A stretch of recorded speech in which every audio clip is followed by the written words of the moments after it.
Syed Ubaidur Rahman is a New Delhi based historian and author who writes and speaks widely on Indian Muslim history with a focus on overlooked narratives and primary source driven storytelling. He is the author of Peaceful Expansion of Islam in India and other works such as Forgotten Muslim Empires of South India, Biographical Encyclopedia of Indian Muslim Freedom Fighters, Ulema's Role in India's Freedom Movement, etc. In fact, I have several of his books, and it's wonderful to actually read them. Once you start, you cannot put them down. So, with that, Sayed Bhai, thank you so much, and let's get started. शुक्रिया बहुत शुक्रिया शादाब साहब. Okay, so you are a historian, but I want to start with your own brief history first. Tell us about yourself, your heritage, and your journey so far. I mean, you're taking me back by several decades, and basically, I was born into a Sufi family, and in Rohilkhand, my city Shahjahanpur is part of Rohilkhand. That was a very sort of volatile region in 18th and 19th century. But Shahjahanpur played a very prominent role during 1857 War of Independence. And as far as my grandpa was a renowned Sufi of Shahjahanpur, Hazrat Sayyid Hamid Ali, and my father Sayyid Yusuf Ali, he himself played a say meaningful role in 1947 independence movement. So that is about me. I grew up in different places because my mother was into teaching and she took us places. My education, I mean, you would like to know about that. And I did my PG in journalism from Bombay, and later on I did my MA in history from Jamia Millia. And yeah, that is all. Do you have your shijra? Yeah, we have. We have Admire. two shajras, in fact. One is poetic shajara that we found in a book that a murid of my father had written. So it is a sort of treasure for us. Wow, that's amazing, actually. And those who don't know about the shijra is basically the family tree, right? Your family lineage. It generally goes all the way back to actually Prophet Muhammad Sallallahu Alaihi Wasallam, and for some, it even goes back to Adam Alayhi Salam. So, it's a precious treasure. Those who have it, make sure that you maintain it. Okay, so Sayed Bhai, you write history books, you create educational videos, and give lectures all over India. And I highly, highly recommend every single person to watch them. It's not just for Muslims, and it's not just about, it's really for the nation. It's for everyone to be aware of. Those are highly educational, highly objective videos. But my question is, why do you do so much? I mean, in fact, I would have liked somebody else to do what I'm doing. But I mean, as not there are not really many people very interested in this work. It's rather boring, unappreciated, backstage sort of thing. So, like backstage is when you sort of try to set up a meeting. So the guy actually who is not visible on the screen is doing all the things. So I am a sort of person sitting backstage trying to do something. But I mean, in the present circumstances, and say over the past say 70, 80 years, while people with certain ideology they were working over time trying to create a new sort of narrative, we were sleeping all those years, we did not do much. So there was a need to actually wake up and do something. So I took it on myself and started working on that. And alhamdulillah, within a short period of time, within the past 10, 12 years, things have started changing. My own books and the people who got inspired, they have also started. And then there are organizations that are also getting interested into sort of getting them into focus because people were, I mean, talking to them, saying that you are not doing anything. So that is, I mean, at point it seems rather a hopeless thing because working from backstage really doesn't bring focus to you or your work. And in a society where we live, so these tasks are not really very appreciated. There are not really very many people who sort of try to come and sort of even give moral support. So, but thankfully, Alhamdulillah, Subhanahu wa Taala, I mean, my books are coming out, and I'm able to sort of improve things. And get things into focus. I mean, what, because this history domain was out of focus area of the community for so much, say, decades. But now, thanks to what I have been trying to do, I'm trying to convince people, and how I am trying to do that, there's a perceptible change within the community, and this is good. Alhamdulillah, at least we have made a beginning. 100%. It reminds me actually an ayah in the Quran that, do not fight falsehood by falsehood, but try to extinguish falsehood by the light. And that's what you're trying to do. So that's really, really, I would say, invaluable work that you're doing. So, Sayyid Bhai, in your book, Peaceful Expansion of Islam in India, you emphasize the early role of Arab merchants and Sufis in spreading Islam in India. Could you share a specific story or example that illustrates this peaceful cultural exchange? And what's the overall message from the book? I mean, this is, if you go to Kerala, if you go to Tamil Nadu, you will find that there are not one or two stories of how this happened. So everybody knows. I mean, if you have read the history of how early Islam came to India, you must have heard the name of Cheraman Perumal. Cheraman Perumal was a king in Malabar of part of Kerala, and some account says that actually he saw the incident of Shakul Qamar, or the partition of moon, that happened during the time of Prophet Muhammad Sallallahu Alaihi Wasallam, at his instance, and he converted to Islam after meeting some Sufis who were going to the Adam's Peak in Sri Lanka. But there are other accounts saying that he converted later on in late 7th century or early 8th century. So whichever account is correct, so this king actually sort of decided to leave his kingdom, go to Arabia, and sort of seek the knowledge from, say, people there, and then he decided to come back. But while coming back, he fell ill and died, and then he sent 2 dozen people led by Malik bin Dinar, who is said to be Attabei. So he came and he built 9 mosques in Kerala. And if you go to Kerala, you will find in Kasargod there's a massive, massive Malik bin Dinar mosque. And that mosque is actually, they have tried to keep its original building intact by building a super structure over that. So, and there is not one Malik bin Dinar mosque, there are at least 8 or 9 mosques. Another important thing, that I mean, you wouldn't have any such instance anywhere in the world, that a princess who was drowning in Kerala, a Hindu princess was drowning in Kerala, and then there was a Muslim merchant, Muslim youth, who rescued her. She falls in love with him, and the Hindu king, Kolatari king, he gives away a city as a dowry to his daughter, and this city became a kingdom that survived close to 800 years. So there was a kingdom. I mean, I'm just forgetting the name. I'll get it within next 2 3 minutes, hopefully. And this was the only Muslim kingdom in Kerala that was founded not by sword, but muhabbat, pyar, and love. So, I mean, I haven't come across any similar incident anywhere in the world, be it Central Asia or Arabia, or say South Asia, nowhere else. So Kolatari Raja, he gives away a city that lasted for, as Muslim kingdom, for close to 800 years. I mean, Wow. this is surprising. I mean, nobody can believe it, but it lasted, and it was dismantled in early 18th 19th century. Amazing. Said you have warned that up to 30% of school syllabi have been altered, erasing topics such as the Delhi Sultanate and Akbar's pluralist policies. In practical terms, how do these omissions affect young people's understanding of India's multicultural past, and what can educators and parents do to counteract them?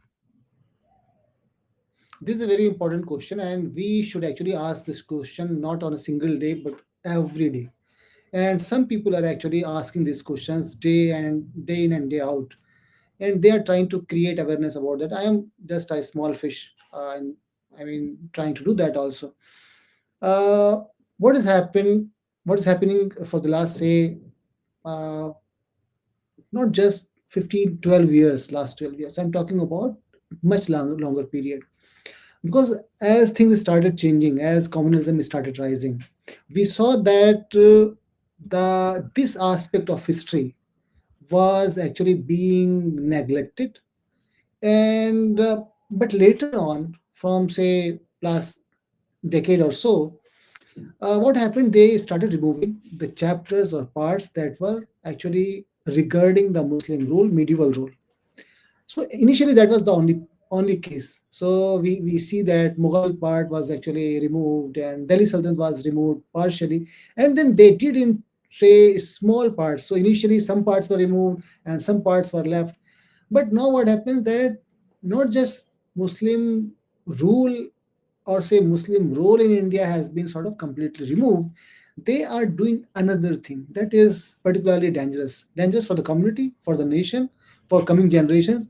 Because what will happen, they are removing the parts that were actually, say, neutral to Muslims, to history, and putting on their place a narrative that is very dangerous, oppose anti-national type things.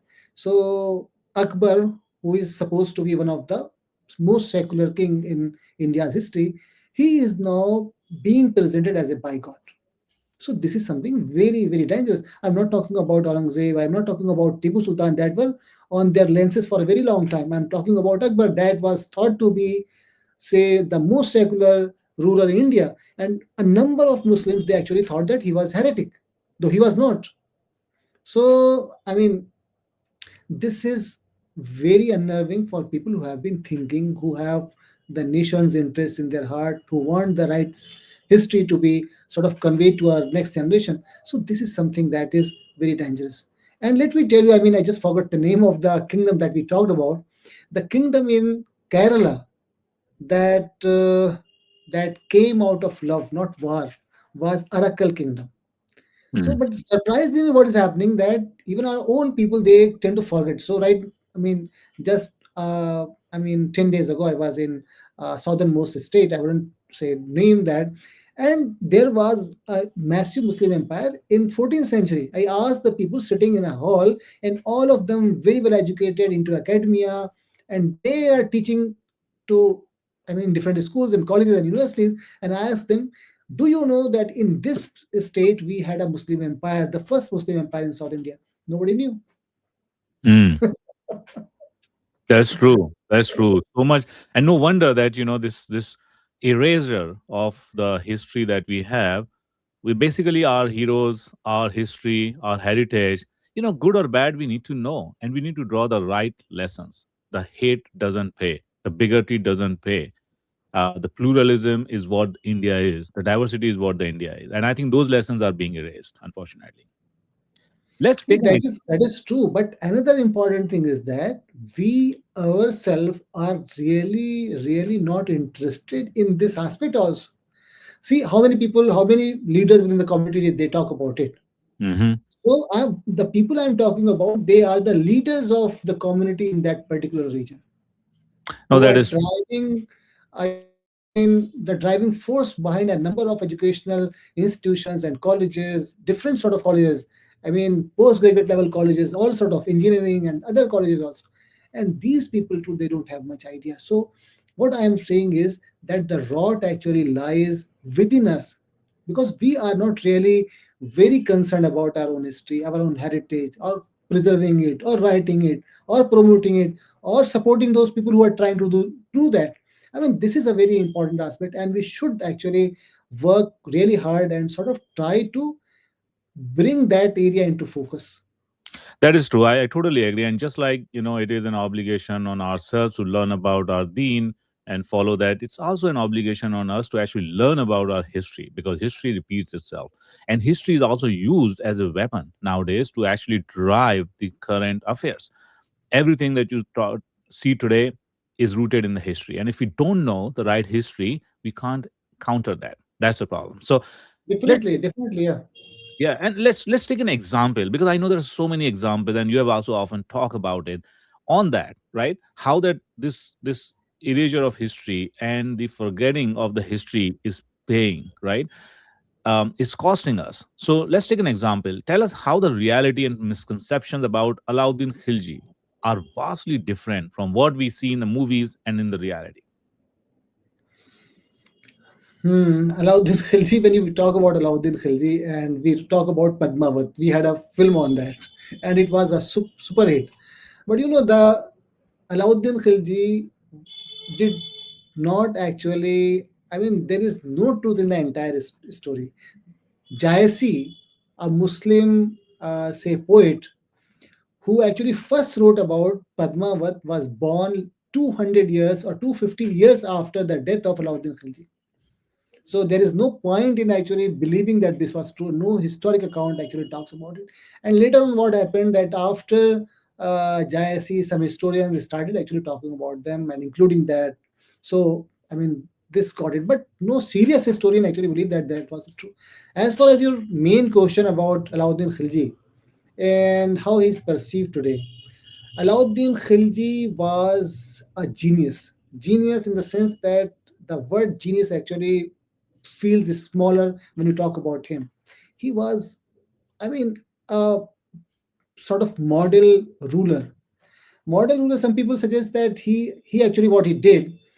First of all, if you see the map of Delhi during the early Delhi Sultan's period and the map of India during the time of Alauddin Khilji, you will see that from the tip of Afghanistan to the tip of uh, Tamil Nadu till Madurai, the entire India was brought under the control of Alauddin Khilji.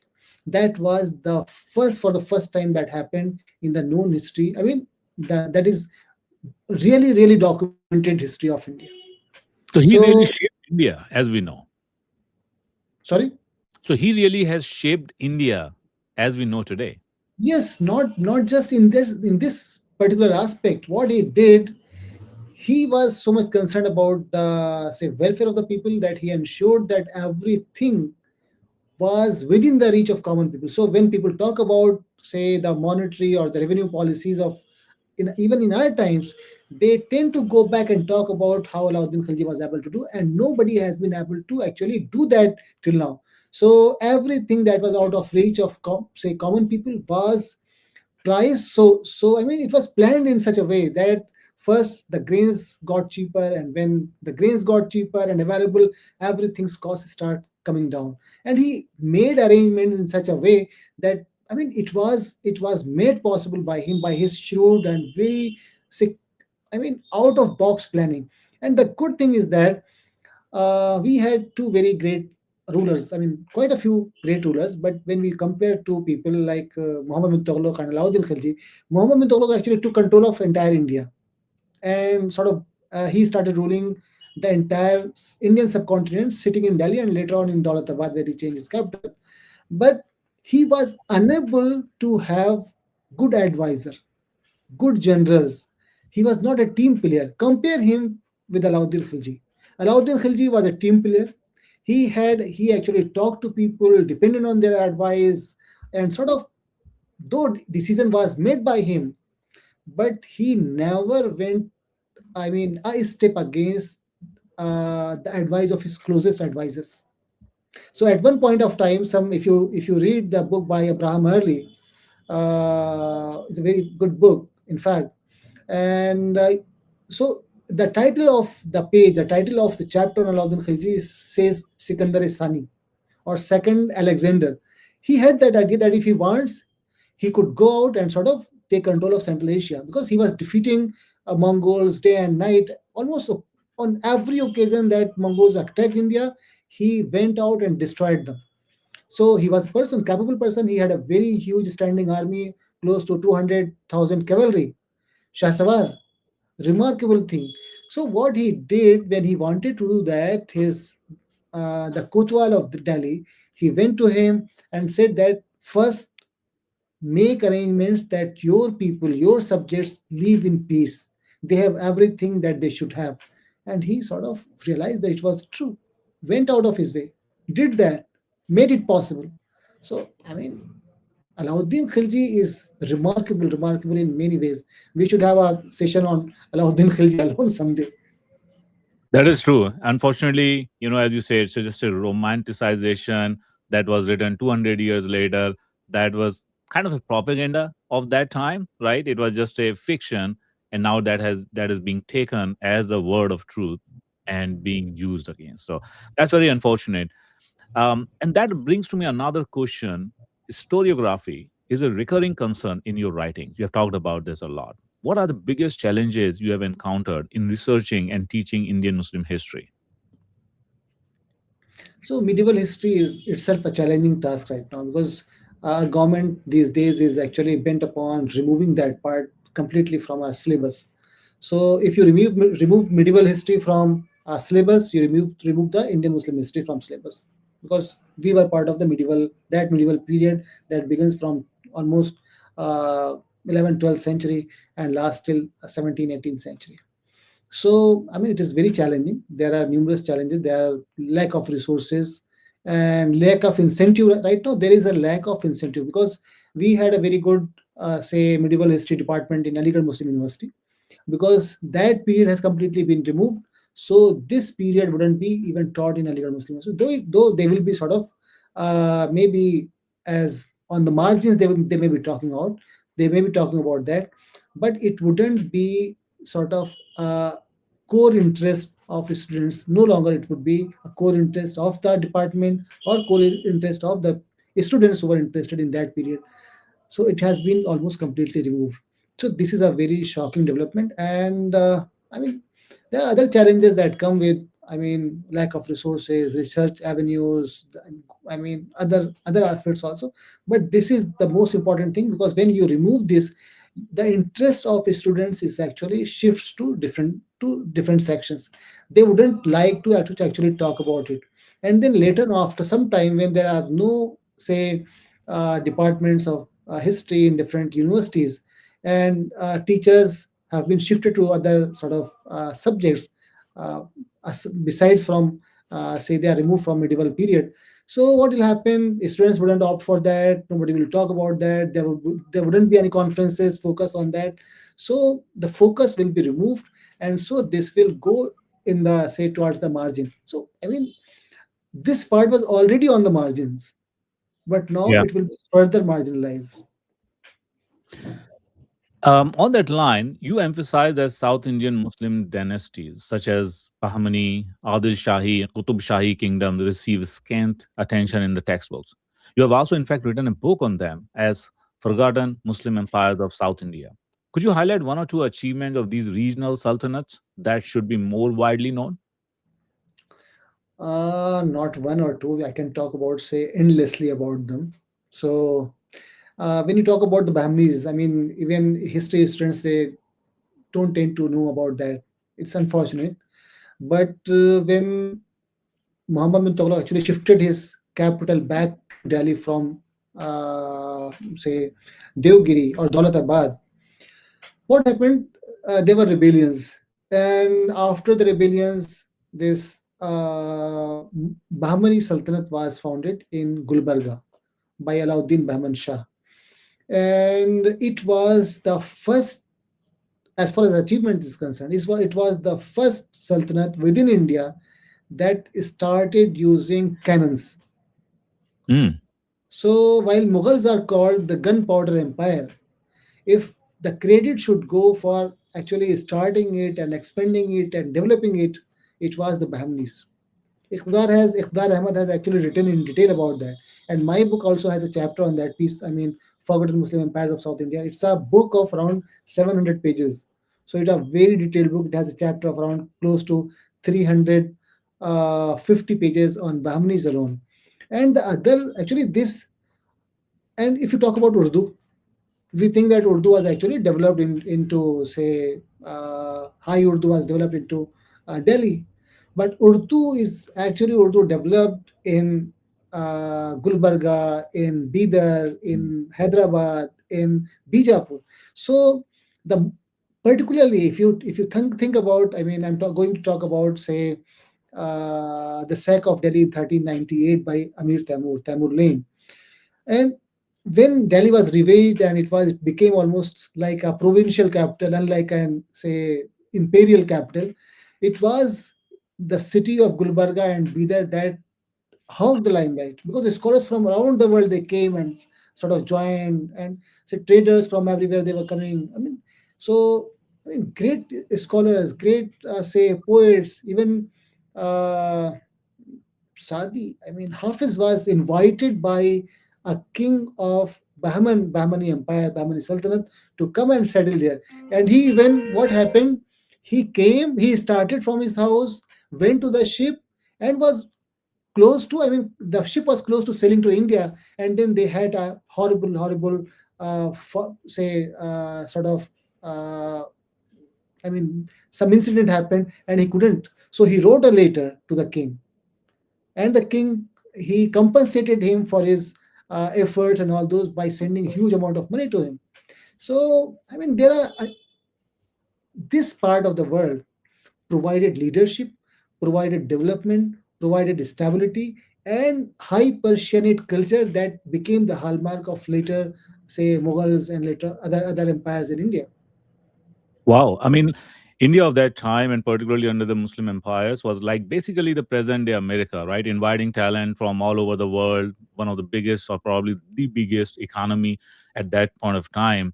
And I think that is what people find it hard to believe, but they need to know the history to know that it was at that time the most attracting kind of a lightning rod at that time, attracting everybody, like the talent, as well as even the European powers ultimately who landed up here.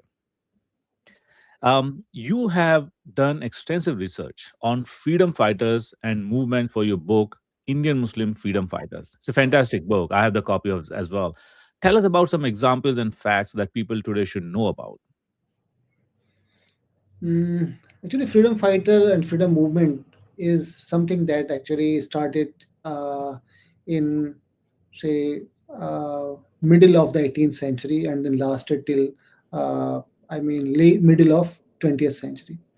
And when we talk about what happened, the irony is that when we talk about the freedom movement, the names that come across, the players that come across, the organizations we talk about, I mean, they seem completely different than what it was in, say, 19th century or even 20th century.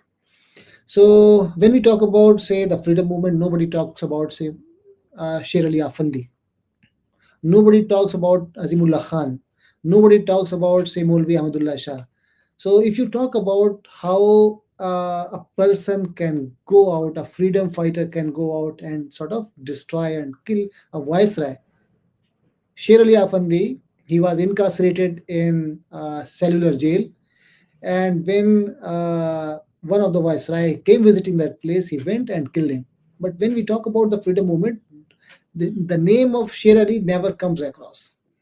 During the time of, say, 1857 War of Independence, we talk about, I mean, a number of actors, but we don't talk about the Mughal monarch of the time, Bahadur Shah Zafar. In fact, Muslims actually, they talk about disparagingly about him. I'm at my wits end as to why they are doing it. They say he was the person who destroyed the Muslims. He was the last person. He was patronizing art and culture and was doing nothing for protecting the Muslim. But this was the person who made the greatest possible sacrifice in the, for the sake of freedom, freedom of the nation, for sovereignty of the nation, for ensuring that people were treated equally.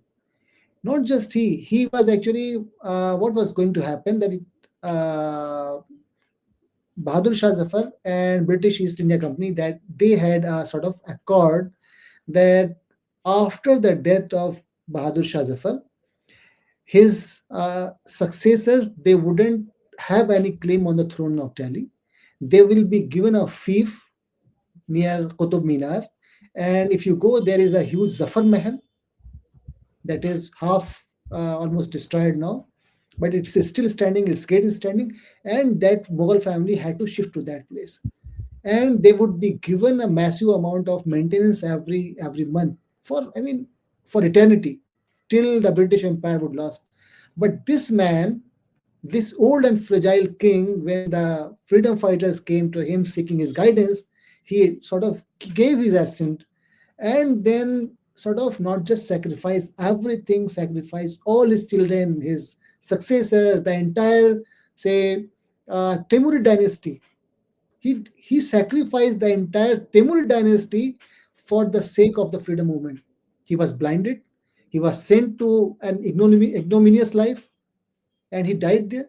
All his family members were almost a few of his, at least four of his sons and grandsons, they were killed, and their heads were brought to him in a plate. And we thankless people think that he actually did not serve the community. He was the person who stood up when the time demanded and never asked for forgiveness from the Britishers. Never.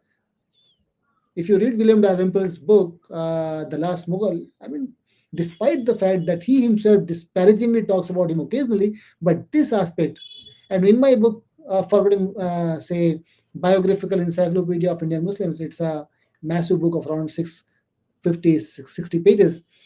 I start the book with this person, the greatest freedom fighter in the history of India. He was the leader, a born leader, a very brave person. Even when he was sort of, I mean, had no resources, and he would have sort of got things back. But at that time, because I have described in my book as to how this entire sham proceedings were actually going on, and this person sat all the day without pleading, without asking for mercy, without sort of talking about his old and advanced age, and without sort of his and his say kind of forefathers contributions for the country. Never, he did not plead. So, and then we have quite a few other people also. I mean, a number of people. There was Azimullah Khan. He was a prime minister of, say, a Maratha chief, and he is said to be one of the first person who actually planned this, the entire 1857 War of Independence. Then we had Molvi Ahmadullah, who was someone who fought in Lucknow, who fought in Bareilly, who fought in Shahjahanpur, and then he was sort of surreptitiously attacked and killed by uh, by a sort of tyrant, and his body is entombed into places in Shahjahanpur. So, I mean, if you talk about history and if you talk about the freedom movement, you cannot neglect your heroes. But irony is that these days we don't realize, we don't talk about them, we don't actually say praise them enough.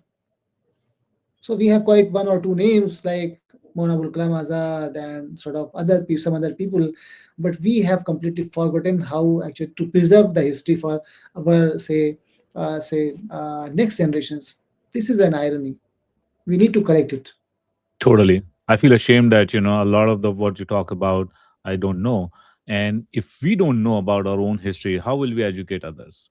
And if we don't educate others and if we don't learn ourselves, how will we feel proud about it? Right? How will we It's carry the true. pride? So it's very important. And you talked about Maulvi Ahmadullah Shah, and that brings to me another question. You have written a dedicated book on the Reshmi Rumal Tehreek and the role of ulemas in the freedom fight. Tell us a bit more about that movement. Why and how widely and deeply were religious scholars involved in the freedom movements? Because as you know, religious scholars, ulemas are generally criticized and they are considered that they are basically doing nothing for society. My book actually, Ulema's role in India's freedom movement. Actually, it's not really only on Reshmu Rumal Tehreek. Reshmi Rumal Tehreek makes a major part of the book. More than half of the book is basically dedicated to it. Then we have Friday movement and Sayyid Ahmed Shahid also. I talk him in a very small chapter. So, but basically this is about say Reshmi Rumal Tehreek. Most of the book is, and it's surprising that because we are not aware about history, so we disparage everybody. I mean, so.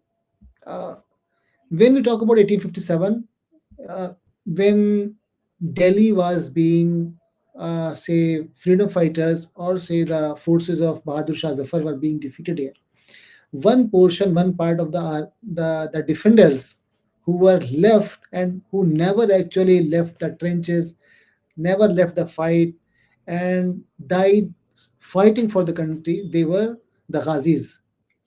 Ghazis were the Molvis or the ulama who had come from different parts of the country to fight against the British tyranny.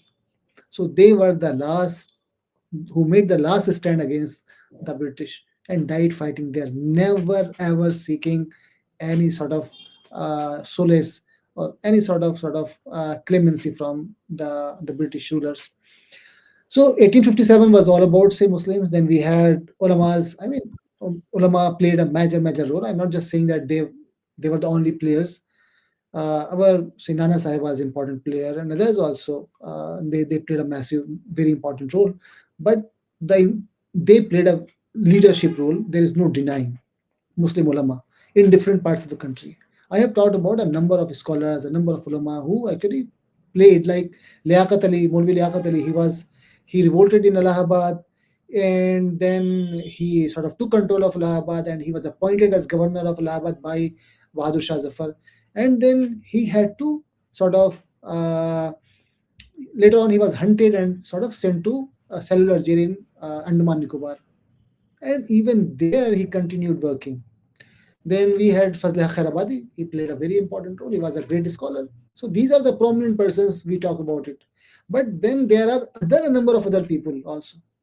And the founder of, say, Darul Uloom Deoband, Hazrat Maulana Qasim Nanotwi, he was himself a freedom fighter. Qasim Nanotwi, very few people may know that Maulana Qasim Nanotwi, the founder of one of the greatest seminary in the world, Darul Uloom Deoband, and Sir Syed Ahmad Khan, the founder of Aligarh Muslim University, Darul Uloom, Oriental College, both were classmates. They studied from the same professors in Delhi College. So, scholars played very important role. So, Reshmurwal Tehreek was actually it was devised and planned by Maulana Mahmud Hassan, Yeah. one of the first students of say Darul Uloom Deoband, played a massive role, very important role. And then the scholars like Maulana Mansoor Usmani, Mansoor Ansari, and Ubaidullah Sindhi, they all played very important. It was one of the say uh, very well devised plan to actually unsettle and remove the British from the parliament. They went to say the ruler of Afghanistan, Amir of Afghanistan. They went to Turkey and talked about the governor of Hijaz in Turkey and the say defense minister of Turkey. I mean, say Ottoman Empire. I'm talking about Turkey. When I'm talking about Turkey, it was Ottoman Empire. And then they also tried to involve the Germany and also say Russia in that. So it was a planning fair where they were actually going to sort of attack the British forces from different areas and overwhelm them and defeat them and remove them. But then the First World War started and things actually geopolitics changed, and so this couldn't succeed. But I mean, this was a very well devised. And then when he came back after being released from jail in Malta, where he spent 3.5 years and lost quite, I mean, one or two of his friends there. So what happened? Almost the entire leadership of the freedom movement they went to Bombay to receive Sheikhul Hind. He was a very important player, and then in making Mahatma Gandhi as the leader, common leader of the country, he played a very important role. Be- because earlier Muslims were not really into Congress party. He was the person who sort of convinced the Muslim that they should actually follow the guidance of Mahatma Gandhi. Mhm.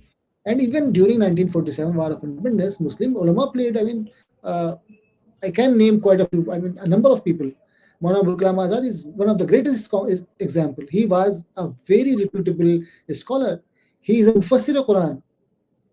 He has written sort of exegesis of Holy Quran, particularly his tafsir of Surah Fatiha is very important. Everybody reads that. He was a great scholar. His father was also a great scholar of Islamic sciences. It's the greatest example, actually. So let's come to a little bit more of the contemporary time, Sayyid Bhai. Waqf Act 2025 is described as a serious threat to minority rights because it expands state control and eliminates the Waqf by user provision. Your latest book, History of Waqf in India, explores Waqf theological roots and chronicles its evolution through the Delhi Sultanate and Mughal periods. Tell us, first of all, what a Waqf is for the audience, its significance, and why this is a serious threat. Waqf is actually endowment that you endow uh, for the welfare of the common people. So Waqf actually started during the time of Prophet Muhammad Sallallahu Alaihi Wasallam. It was the first charitable venture that was adopted on a massive scale. And surprisingly, you wouldn't find a word of Waqf in Quran, Holy Quran. There's no mention of Waqf. So, but then we had, I mean, this became so much part, charity became so much part of Muslim psyche, Muslim daily life, that Muslims took to Waqf in a huge way. So everywhere where Muslims went, they actually developed it. So there was a development of fiqh of Waqf also. So we have a fiqh of Waqf where all the details about how, who is going to sort of organize it, who is going to be mutawalli, how Waqif will endorse it. And there were differences, I mean, theological differences also in different places. But overall, this was the first charitable, I mean, say, planned charitable venture anywhere in the world.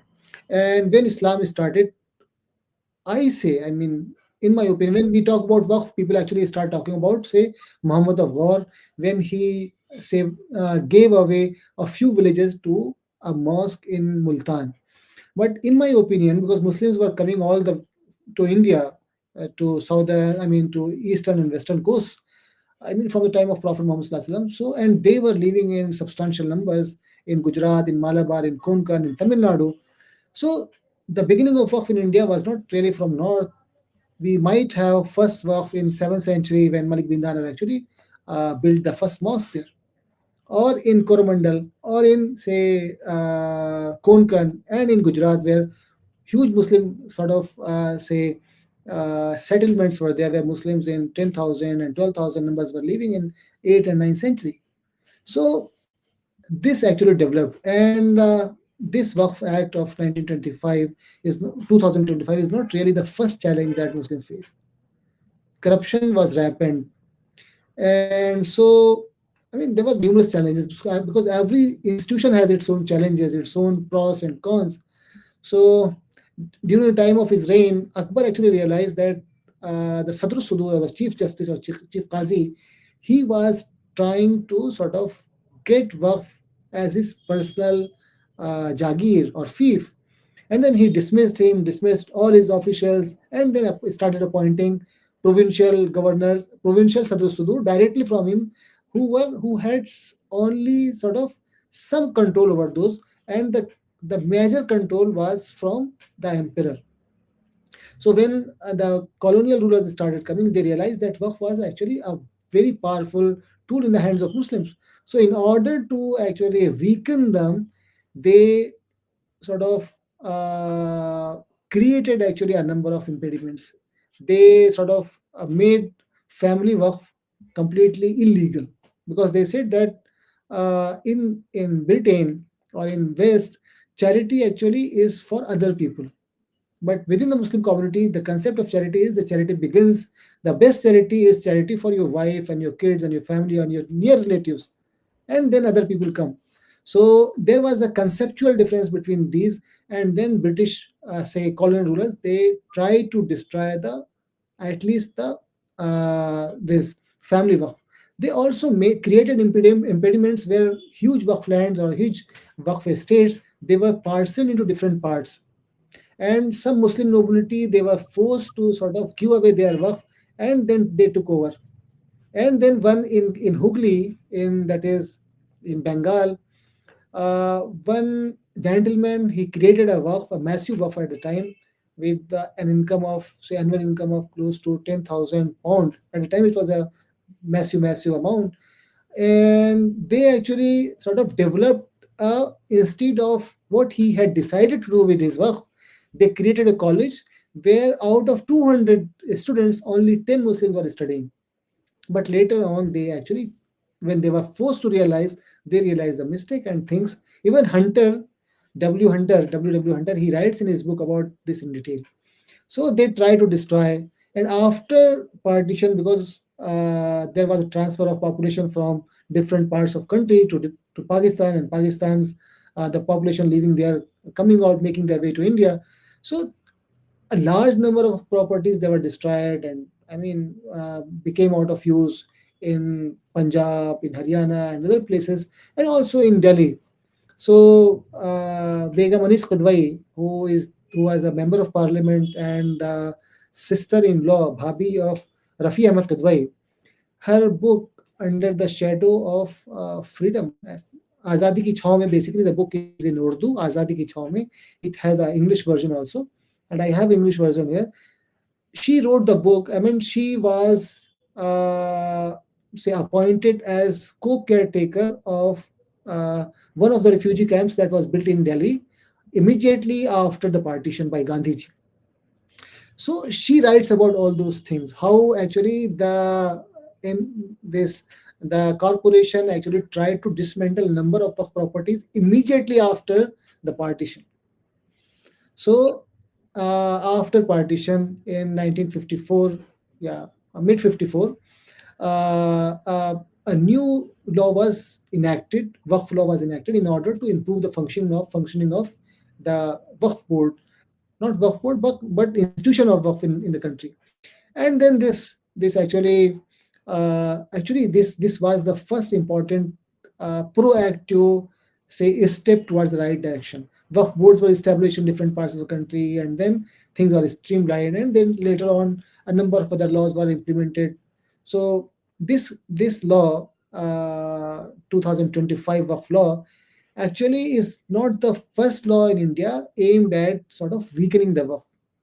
Other governments in different parts of the country, they have also tried in their own way. Even during the time of Congress, a number of properties were illegally taken over by the government. But this is one thing that actually goes above and beyond everything. So the entire Waqf institution is actually facing a challenge, because now a religious aspect of Muslims is being made to look like only a say a real estate issue. It's not a real estate issue. Waqf is a religious issue for Muslims. And if I am endowing my property for waqf, for a cause, I am giving for the pleasure of Allah. Nothing else. No other aspect is, I mean, is my motive. So the people, the philanthropists who actually gave away waqf, their properties, their money, their say hardened say buildings and everything's resources, those were to please Allah subhanahu wa ta'ala. That was for their hereafter. So, I mean, if you give away a waqf, you create an endowment, all your claims on that particular lands or property come to an end immediately. You wouldn't have any claim of that. You have only two rights. First, to decide for the purpose on for which you the endowment you are creating. The second is you can appoint a mutawalli. No other sort of, you don't have any other right over that. Totally Your means sons, caretaker. your daughters, they don't have any other right over that. Yeah.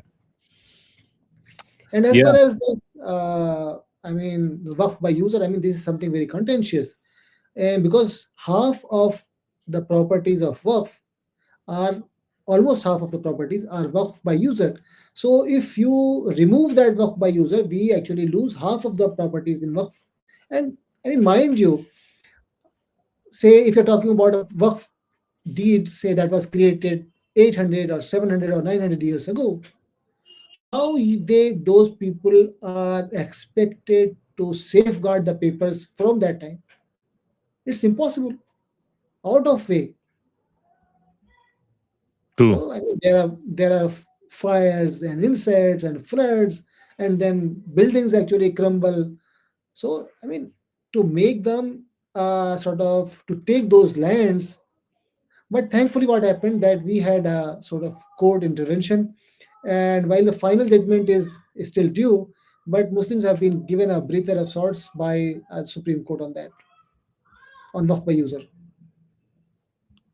And work by user, could you define that, say, by like what exactly that provision is and why does that? Waqf by, yeah, waqf by user is basically if a land has been in use for perpetuity for some religious reason.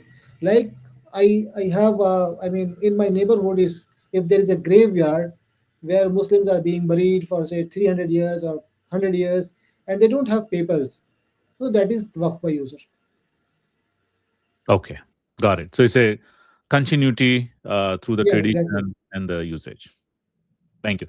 What are the next project that you are working on nowadays? How do you decide on those projects? I'm working on my next book. Actually, I'm working on it. I'm working on quite a few books, alhamdulillah. But the book that is going to come out this year is, uh, I mean, um, this year actually completes 500 years of Mughals' arrival in India. The first battle of Panipat was fought in 1526. It is 2026. So one of my volumes on Mughals and Delhi Sultanate will be coming out this year, inshallah. Wow, that would be amazing. And we will leave the links to all your books. Those are, as I said, like those are treasures. I don't know in the modern history. I mean, there are people who have done the work, but they have also published. They have done a lot of research, historical research, etc. Professor, Irfan Habib, and there are so many researchers. But you know, the somebody has to take those stories and using the modern channels and tell those story, and that's the work that you're doing. That is actually invaluable. Nobody else has been doing that in the modern world. And if you don't tell the stories, there is no point of having those stories. Now, there is a round of Virasat-e-Hind themed rapid fire question that I'm going to ask you. 10 questions, quick one, answer them quickly. Here is one. Number one, favorite dish, Nahari is my favorite dish. favorite dessert. Firini. What do you say? Firini. Firni. Okay. Firini is, Firini? Yeah, it's like basically kheer, right? Yeah, exactly. Kheer, yeah, kheer. Yeah. Favorite monuments, Taj Mahal. favorite art or handicraft. Mm, Basically, I love the handmade caps that are made in Rampur. Awesome. I have a collection of caps as well. Favorite custom or tradition, like one of the tehzeeb that you really want to preserve. Lucknow ki tehzeeb. Favorite Hindustani Muslim personality, either historic or modern. Uh, if you're talking about historic, I mean, I admire Firoz Shah Tughlaq, someone who nobody talks about, but we did not have a better king than humane king like him. Nobody. I mean, We should have an entire dedicated episode on him, inshallah. Favorite poet or author.